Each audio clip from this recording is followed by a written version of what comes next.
do I really believe in healing? You know, I will tell you that I believe in healing.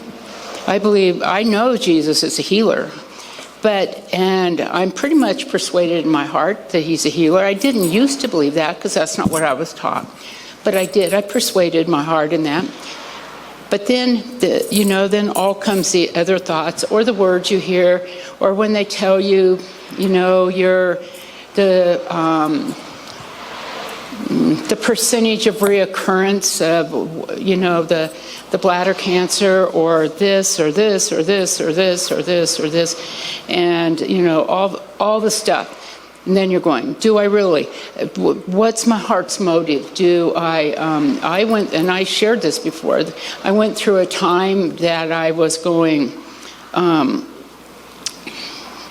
you start, and you wouldn't think you would think these things I didn't think I would think these things until I was there, until I got deep into my heart and figured out things that I had believed since I was a child and stuff.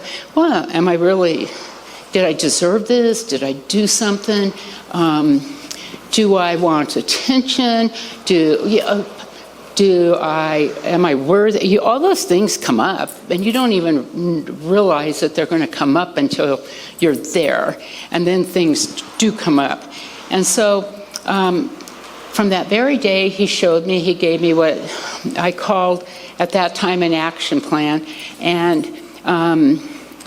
he told me every month since January, he has showed me exactly what I'm to do each month. It may be read this book this month, read books on healing, listen to the healing verses every day, listen to them once a week. Just depends on the month. He gave me a plan, and I've been pretty much diligent to do what he told me in my action plan each month. He told me what to fast. He told me what to eat. He told me to do juicing once a week for a month. He, all those things. Every month it was something different, and every month I was faithful to do what he told me to do. Almost. I didn't drink juice. Yeah, somehow that one got skipped a little bit. But anyway, but in general, okay? So it's been a healing journey, and it's surrender. I have to say that through it all, I've never actually been closer to the Lord because I've taken the time. It became a life and death situation, so I took the time to spend with him.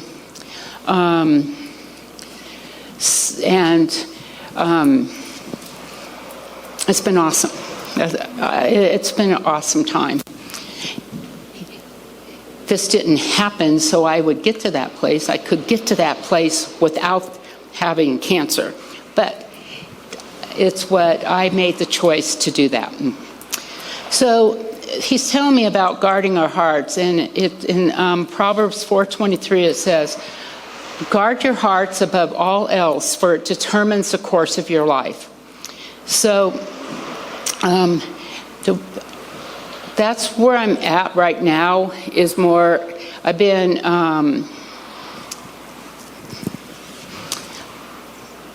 planting new seeds and stuff up to now. But then now lately it's just like, okay, you've planted these seeds, you've read the word, you've planted these seeds, now you need to guard them. Guard them from let me see where it is. This is in the parable of the sower. It's out of Matthew 15. And a lot of this is on here that I'm sharing, but the verses and stuff. But it talks about when the seed comes. And where most of us get is in when the seed comes, it will... The seed that fell among the thorns represents those who hear God's word, but all too quickly the message is crowded out by the worries of life and the lure of wealth, so no fruit is produced. It's so, every one of us, there's no way that you can escape getting weeds in your heart. There's no way, because we live in the world. This world is all that stuff. You get stuff, but so we are continuously having. That's the thing. We have to continuously just keep pulling the weeds. Now, don't let these things get into your. Don't think on these things. And so, just like when Jesus washed the disciples' feet, it's because they were in the world, and he's saying, you get dirt. We all get something because that's what it is. But, so we have to continuously guard our hearts. It's not something you do once. It's not just something that, what happens sometimes is we'll do something and we tend to stop doing what works the moment we get some results or the moment we get past pain, because you're always looking for pain or pleasure usually.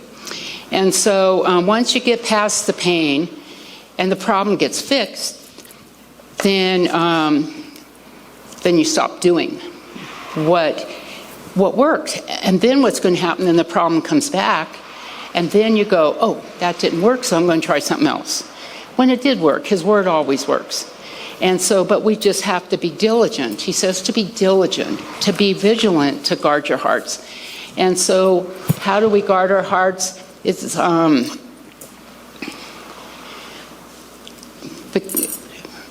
first of all, we guard our hearts against the thorns. I was out weeding the other day. My weeds are like this tall. And I had planted some wildflowers in this one little place, but the weeds were this tall. They were already there. And so I was pulling out these weeds, and the Lord showed me that picture that those wildflowers haven't even come up. Well, if they did, they might be like this big, because there are so many weeds that they choke them out. That's what the word says. Weeds, thorns, will choke out the word. It's not just choking out, it chokes out the word that you've planted in your heart. That's what the word says.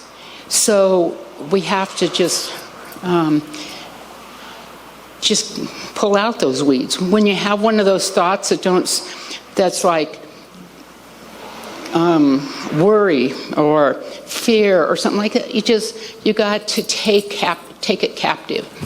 So, and our hearts are like the gardens, and what we sow, we know that, and we talked about that. What you sow, you will reap. And we all manage to sow seeds. I don't know. We can have negative words. Life and death are in the power of the tongue. We all have that. There's no one that just speaks, without having a concern once in a while or something like that. So those we just have to, like Ed says, you pull those out and don't worry about it. That's how you guard your heart.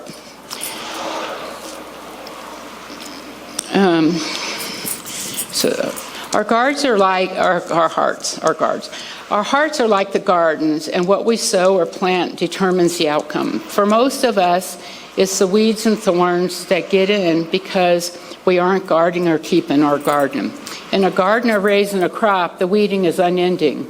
Weeds tend to appear out of nowhere. These are the thorns the word talks about. Thorns, like I say, they come because we are in the world, and the world, just drive down the road in traffic, and that's the world can touch you, then you get a little impatient. I mean, that's even simple things like that. So in Proverbs, where it says to guard your heart or keep your heart above all else, for out of it determines the issues of life. Okay, this is a truth. It's the word. So if we guard our hearts, because out of our hearts, it's going to be, it determines this translation, the course of your life. But so many times we don't want to believe that. We don't want to believe what's in our heart is going to determine the course of our life. We want to believe that how we think we can do it or how we want to do it. Or we were in our home group the other day, we were talking about in what we were reading, it says that you determine your way and then you pray in the name of Jesus and then it's going to work, right? We say what we want it to be and then put in Jesus' name on the end of it and supposedly that's going to work. But that's not how it works because it's his word. Somewhere I have, I'll find it. So it means guard means to keep, watch over, keep an eye on, be the doorkeeper of your heart, that attitudes, hurts, offenses, fears, worldly thoughts do not get in the issues of life. Keeping guard of our hearts is taking care of something precious. Our hearts are precious. It's a treasure because it's our life. And it's a continuous watch. If the issues of life flow from our hearts, then we must heed the word of God and guard, protect, nurture, value, treasure what goes in our hearts. What goes into our hearts, either the world or the word, that's pretty much your choices. It's going to be the world or the word, is what comes out of our mouth. We know that out of the abundance of the heart, the mouth speaks. And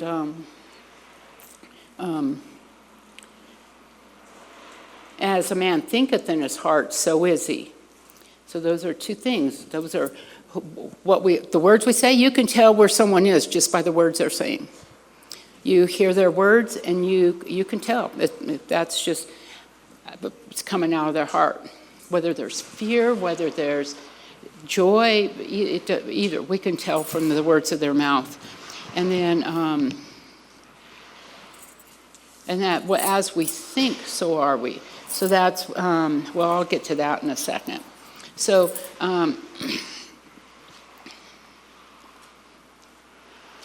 it says in Deuteronomy 30:19, today I give you the choice between life and death, between blessings and cursings. Now I call on heaven and earth to witness the choice you make. Oh, that you would choose life so you and your descendants might live.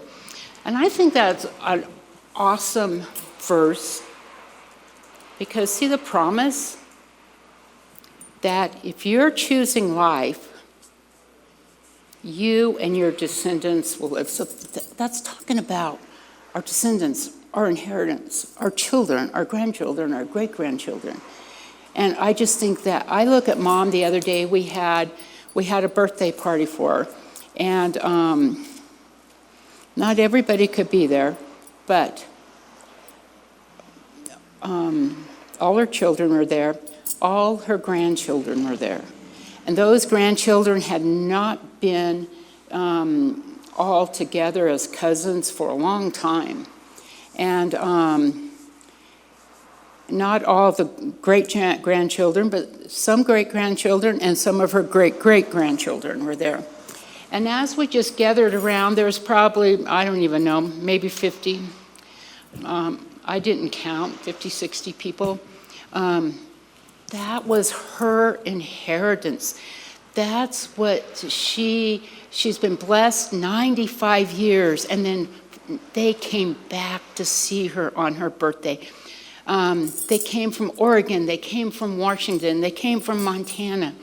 They came to see, to honor the person, because my mom is, she has, in her older days, she has some issues with, like snapping at me or something, but she has prayed, and she's prayed for everyone in her family. She has known the Lord her whole life, and she brought us kids up in that, and then and my brothers both, we all brought our children up in that, and my grandpa had brought her up in that, generation after generation, and that's a promise. That's a promise we have. And so we have to hold tight to that promise. When it looks like it may not be working, grab hold of that promise that he promises for us and our inheritance. So, and then death and life are in the power of the tongue. And so what you say is what you're going to eat, whether it's death or life. If you speak a bunch of negative stuff, that's what you're going to get. You become what you behold. That's pretty huge. You become what you behold. What you're thinking on is what you become. And you will experience what you acknowledge.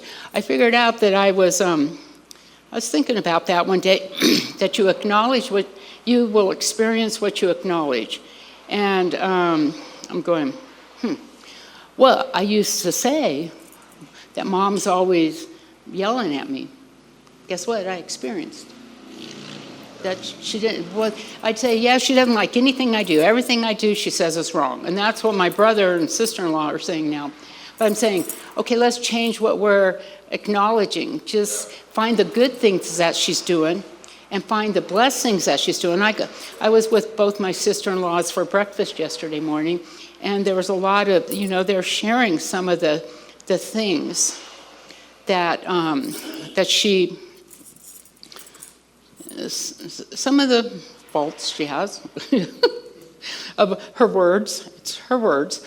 And, but I go, but you know what? I watched her as we were bringing her in, and I have 2 nephews that she hadn't seen for a long time. Mike lives in Washington, and Russ lives right there, but she hadn't seen him. And she drove by in her wheelchair. Hi, Russ. And then she goes, oh, Mike, I'm so happy to see you. And then she gets to Adam, and she's going. And someone said, that's Adam. And she goes, I know who it is. Where have you been? And he's going, Adam's pretty quick. I've been right here. Where have you been?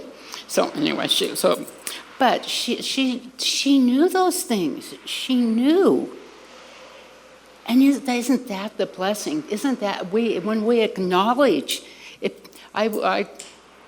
There's a part of you that wishes you could go back and not be so caught up in that and acknowledge, what. And I did. I did try to acknowledge the things that she did right too, but I think I could have experienced something else if I wouldn't have gotten so. You get tired and run down and all this kind of stuff. So that's when you start acknowledging the wrong things, and then we experience the wrong things. So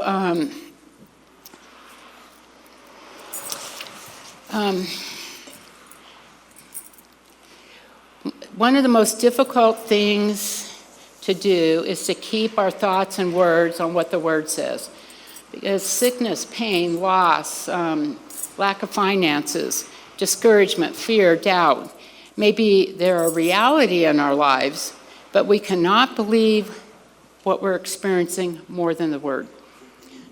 We're going to experience things, but is that what the Word says? This is what the Word says. So I experience, I'm just using Mom, some of those things. And then discouragement and stuff. I experienced sickness. I experienced loss. But that's not what the Word says. So my experience needs to be what the Word says. So I need to acknowledge what the Word says, and that's what I will experience. Those things are real, but they're not God. And we focus. I was listening to a CD the other day, and it was about, there's this guy that had there was a plank on the floor, like a 2x12 or 2x14 or whatever, and it was pretty wide, and someone had it on the floor. And so someone said, I'll give you $100 every time you walk on this. Well, that was pretty easy. They'd walk back and forth on it. And then they moved it up to 3 stories high between 2 buildings. I'll give you $1,000. Maybe it's even taller than 3 stories.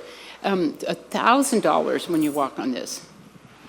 Well, now you're looking down so you can see Then you get into fear. But if you never look down, it's going to be no different than what you experience just right here on the floor. It's the same thing. And so, but we tend to look down. But whatever's happening in our lives, and reality happens to all of us. I mean, right now, reality is our boiler is broke now and there's no hot water out there. That's a reality. And the reality is, my first thing is, okay, how much is that going to cost? You know, that's your first thought. It just seems like there's been so many little things lately here. And then I'm going, no, we're just going to believe it's not going to be bad, and we're going to get it fixed, and it's going to be okay. Because that's what the Word says. The Word says He supplies all of our needs. And so I have to believe that instead of starting to worry about how much it's going to cost. Where's that going to come from? How are we going to handle that? And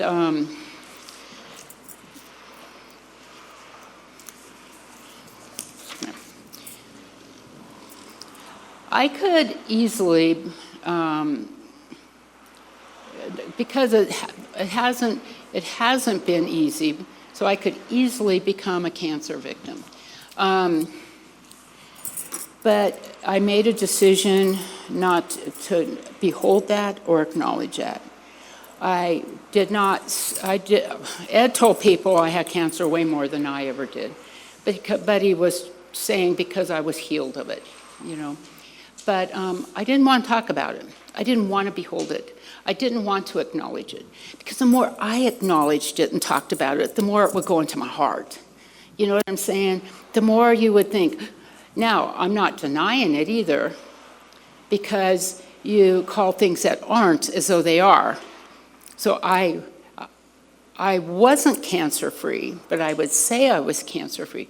Abraham said, and I think in Hebrews, that it was said that Abraham, he did not have a child, but he believed he would have a child at his old age. So he called things that weren't as though it was. So I spoke things that were not as though it was. I am cancer-free, because that's what the Word says. I didn't, that's what I believed. I didn't deny I had it. I would never tell anybody, nope, don't have that. Yes, I did have it. I did until they got the tumor. They got it all out, and I'm believing no more tumors. But, so it would have been so easy going through those treatments. And I have to say that our thoughts and our words can be our greatest enemy. And it was easy to look at situations and circumstances and get worried, get concerned, try to figure out how to handle it. I just learned this not that long ago. But doubt is not the absence of faith. We all say, well, you're in faith or doubt. Doubt is not the absence of faith. Those people over there have faith in their God, you know, but it's just not the same God. We have faith. We can have faith in anything. You know, you could have faith in. Faith is it's not when it's not His faith. There's His faith, I understand, but then faith is not the absence, because a lot of people have faith in a lot of the things that aren't of God. So,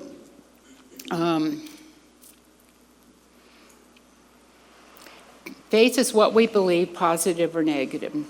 Not all faith thoughts are from His Word. They're not what our Father's saying. Doubt is believing what opposes the Word. We say we don't do, as believers, sometimes we'll go, oh, I don't doubt, I got it all. But we really, there's always something more. We're going to be, He's going to be giving me an action plan which I now call a Zoe plan, but a plan until I'm out of here, because we're going to continue to grow closer to him, or I am. That's my desire. So when you doubt, you're opposing what the Word says. When we doubt that we're going to have the money for that boiler over there and start trying to figure out how we're going to make this work, maybe we should do a garage sale or something. Well, if the Lord told us to do that, we could. But if he didn't tell us to do that, his word says, I provide all your needs according to my riches and glory.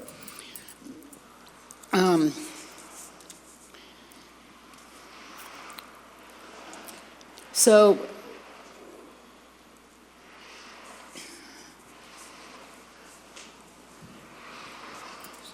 I was just talking about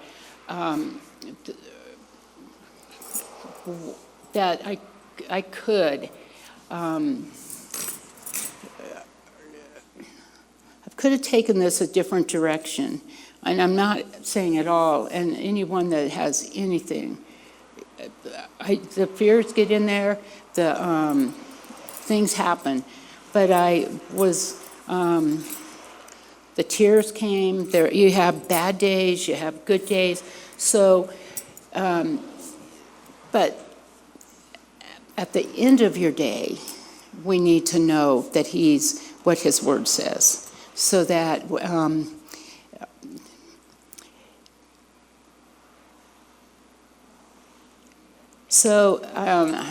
I'm just trying to think where I'm going to go next. This is like having our relationship with him is just, it's a lifelong thing. In my life, I still fall short many times a day. It's hard to keep our thoughts and words on him when there's so many issues. The point isn't trying to be perfect. The point is that to know him and who we are in him, and set our intentions and be determined to make the choices for life and blessings, and choices that guard our hearts. When we don't make the right choice, he is right there to guide us back onto the path of righteousness. And we must choose to believe we are righteous in him. It's one of those things that I've had to choose to believe. I've had to choose, and I believe almost, my heart's almost persuaded. So much of it is just years and years and years of legalism and, earning your salvation, earning your love.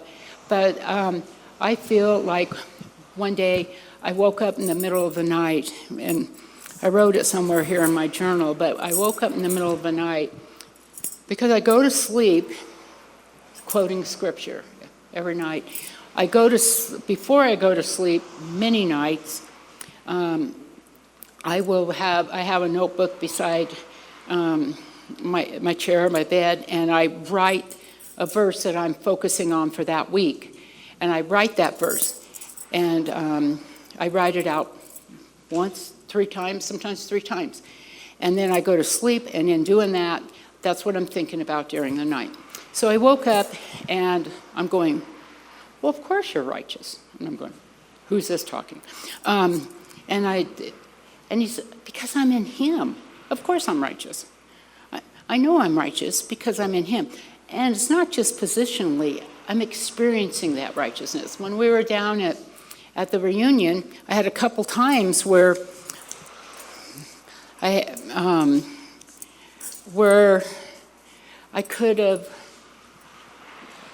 where someone kind of came against me, and I couldn't hear well. That needs healed next. But I couldn't hear well, so I said the wrong thing, and they just yelled at me. And I'm going, and I was tired, and so I'm going, okay. So I go outside, and I'm talking to Ed or something. And I'm going, I know I'm righteous. I'm okay. I'm not going to take this to heart. It's going to work. And now that was a big deal for me. And so not, then try to go back and fix it or something like that. So we just got to persuade our hearts of these. But when we know that we're righteous, we have to choose to believe we're righteous. All that we are in him, the names of God, that's why I've been studying that lately. And righteousness and sanctification, and now I'm on peace. And just studying those and knowing. And that's the path he's taken me on for my healing, is to make sure I have these in my heart, is to know who I really am. So that's just part of what I do. But we have to choose to believe. Reality may look totally different than what you are choosing to believe, but you believe his word over every reality that opposes him. This is how we persuade our heart. It's only by what you choose to believe. He's already done it all. We know that. He's like, put the ball in our court. It's your choice now. Because I did this. You are righteous. Do you want to believe it or don't believe it? That's up to you. You don't have to. There's consequence. You can live in all that doubt and unbelief, or you can choose to believe that you're righteous in me. And he gives you that strength and that courage and that everything to believe that, because he's in you. And so everything that pertains to life and godliness, for like when he died, was buried, and rose again, he already gave it to us. He already gave that. Jesus, God, our Father, already gave us that. Jesus already gave us life. Now we have to make a choice of what choice we're going to make. And he will encourage us. He can't make us. He can't do anything. He's not going to make us make a choice, but he's going to guide us into that, what we're supposed to do. And his word says to choose life. If the enemy is attacking, we can take authority and we can bind what isn't of God and we loose what is his will. But that's us making that choice. He doesn't do that for us. He doesn't get rid of the enemy for us. He already did that. He already took care of all that. That's us making the choice to say, to take our authority in who we are. And we have to do that sometimes, so many times.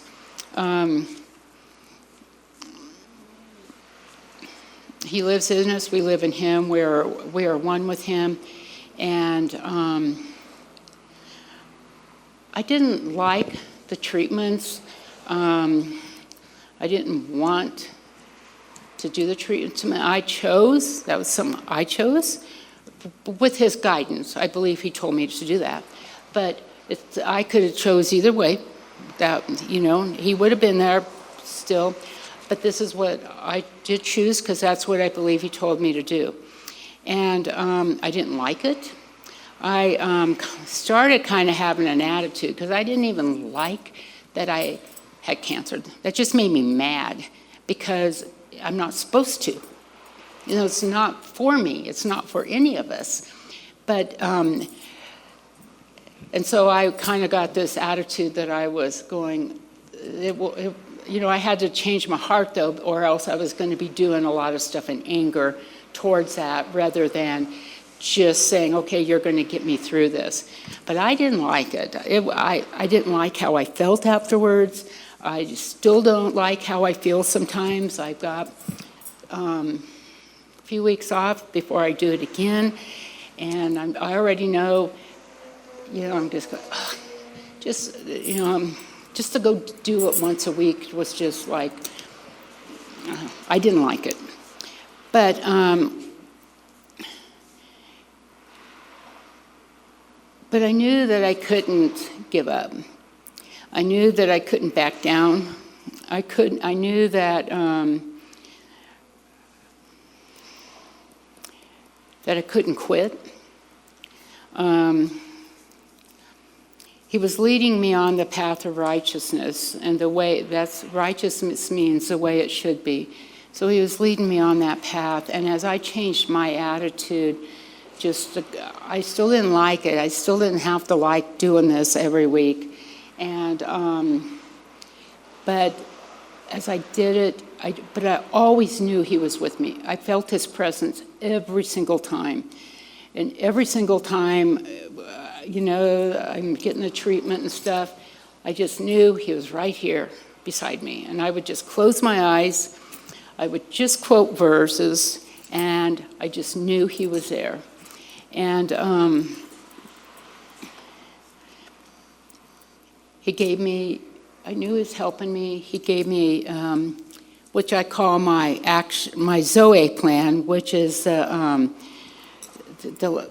a plan that's of life that is possessed by God.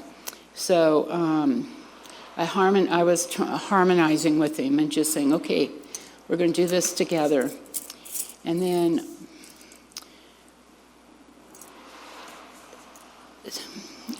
in Galatians 6, 7 through 9, it says, God will never be mocked. For what you plant, you will always be the very, for what you plant will always be the very thing you harvest. The harvest you reap reveals the seed that you planted. So if we don't like what's coming up in our garden, just pull it out and start all over, replant. If you plant the corrupt seeds of self-life into this natural realm, you can expect a harvest of corruption. If you plant the good seeds of spirit life, you will reap beautiful fruits that grow from the everlasting life of the Spirit. And don't allow yourselves to be weary in planting good seeds, for the season of reaping the wonderful harvest you've planted is coming. And that last part in the King James is, and let us not grow weary while doing good, for in due season we will reap if we don't lose heart. And so some of the things that I was thinking about even right now is in this ministry, and it keeps talking about the revival and stuff. So sometimes we look at the due season as like, well, when is it the due season? It's like a mysterious time. But if you look at just how we plant, like right now, if you had a garden, it would be the time, and it is right now in the natural time that you're tending to it, you're watering it, you're taking care of it. And the due season comes in a few months. We know when the due season's coming. So we can choose our due season by how we take care of our seed. How we take care of the seed he's not the one determining the due season. It's us on what we're God in our heart, since it's planted in our heart. Our attitudes, our fears, our great attitudes, the word that we're putting in there, either way, we're choosing that season. So it's a condition of the heart that determines the reaping and the harvest. The more diligently we watch, guard, water what's sown into our hearts, the sooner we enter into the due season and harvest. And the due season, that's, it's when you're going to reap what you have sown, and then there's a harvest. But as we're thinking about even this ministry, I was thinking about it, and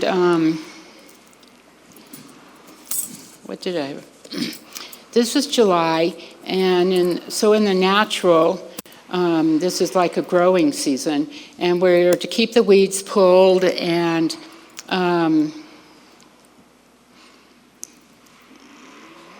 give the plants sunshine and water, all the good stuff like that.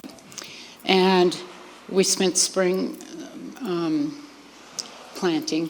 So right now I believe that even as in the natural, I believe the ministry is in this season of tending.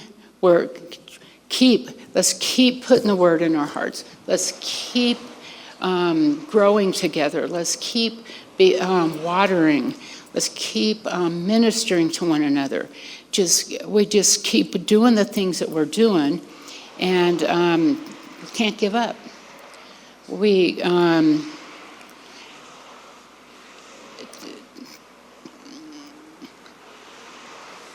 There's things that try to distract and stuff, but it's what the word says. The word says that we will reap a harvest here. And that is the word. And so he gave me a word the other day, and it was prepare. Okay, prepare what? I said, prepare what? And he just told me to prepare for the due season. And he just showed me it's a season, as this church body, we've never experienced before. It won't be something we've ever had. It's nothing from the past. It's nothing, it's going to be something new and fresh that we just got to, receive. But I'm asking him, so how do we prepare? But let me see, I got to see what he says. He says it's a season or a harvest you've never experienced because we've never planted the seeds we've been planting. And I thought that was interesting.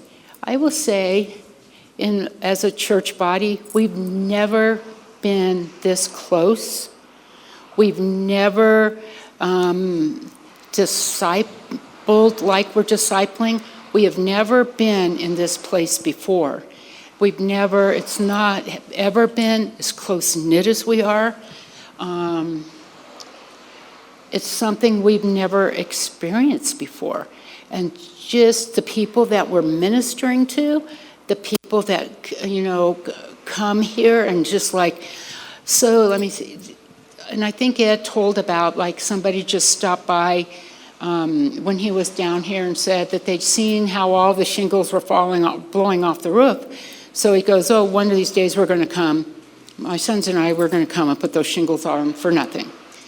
The person that replaced the window is someone we've known for a long time. And I wasn't down here, but Ed came down when they were replacing that window. And it's the wife of this guy is someone that I grew up with.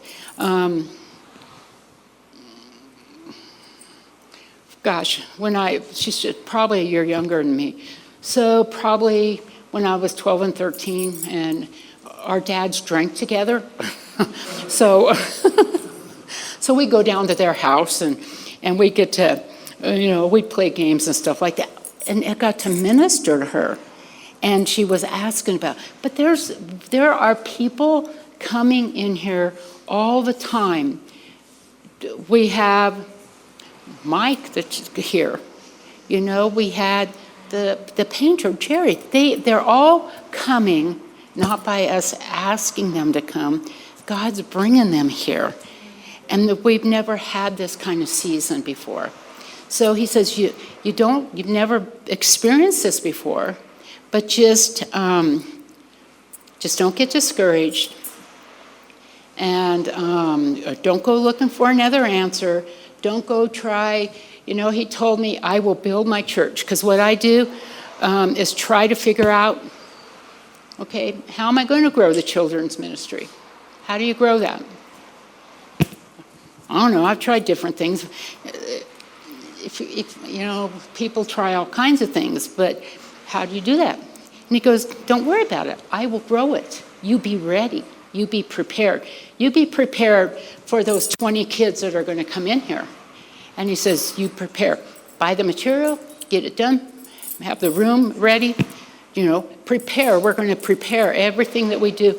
Prepare for more than enough. When we're preparing breakfast next week, if you don't think, prepare enough that for the guests that are coming.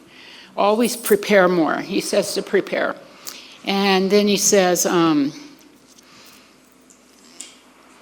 you've never planted these seeds before, because as leadership, we can say we've never had,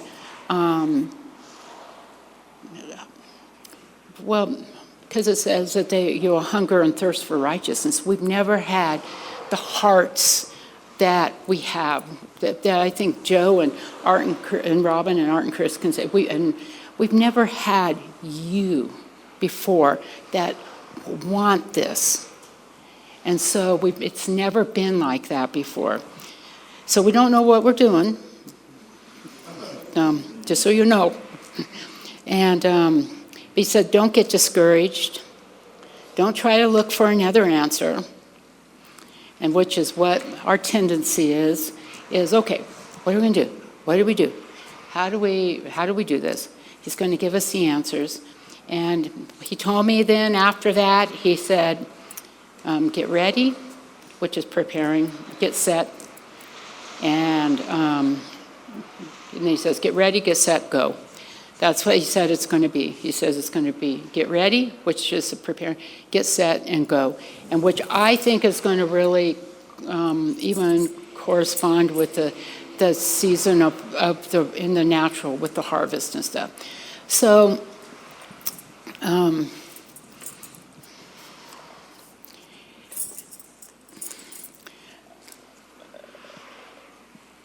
don't know what it all means, but I know it was from him, and I know that he'll lead us in what we're doing. And so I don't totally understand it, but I can tell you from my experience what I have learned in the past 7 months. I can tell you what has worked for me.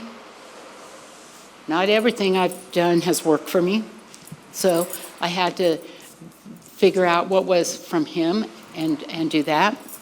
And what worked for me may not work for anybody else, but as long as it is from the Word, it's going to be the path of righteousness. He's leading us on the path of righteousness. How's it go? He leads us on the path of righteousness for his name's sake, because that's how it says in there. I can't think without saying the whole verse. He's leading us on the path of righteousness. Yep. Huh? For his name's sake. Yep. So that's where we have to be. Guard our hearts. And for me, I look here and I see all of you, and I know that from just experience, from talking to you, what you're involved in, what you're doing, that all of you have hearts that want to be closer to him. All of you have hearts that want to be on the path of righteousness. All of you want to grow in him. All of you do so many extra things just to learn about him. You do, and I'll tell you, to have a whole church, right now this is our, and even the ones that are gone, this is it, to have everybody heading in that direction right now is just like amazing to us. It's amazing. And in this thing right here, which is just interesting what it says, but it says at the end of it, it says, no matter how big your church is, he says, that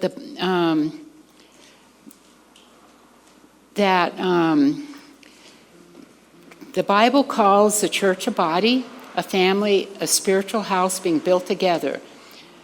None of that works if people treat a church like something to shop for. Real discipleship takes time. It's not built on programs, but on serving, staying and growing with others through real life. Discipleship doesn't happen at the speed of preference. It happens at the speed of presence. At some point, we have to all stop asking, what am I getting out of this church? And start saying, who am I becoming in this church? So, and I believe that's what all of you aren't asking. What can you get out of this church? I believe that you want. And this is just, and I just believe that this is such a strong garden right now. It's so strong. And looking forward to what's coming. So I think that's what I can remember what I was going to say. So, Lord, I just thank you. I thank you for each and every person here.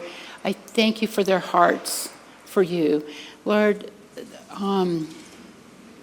I feel like we're just so blessed as pastors of this family to have people that just long to know you more.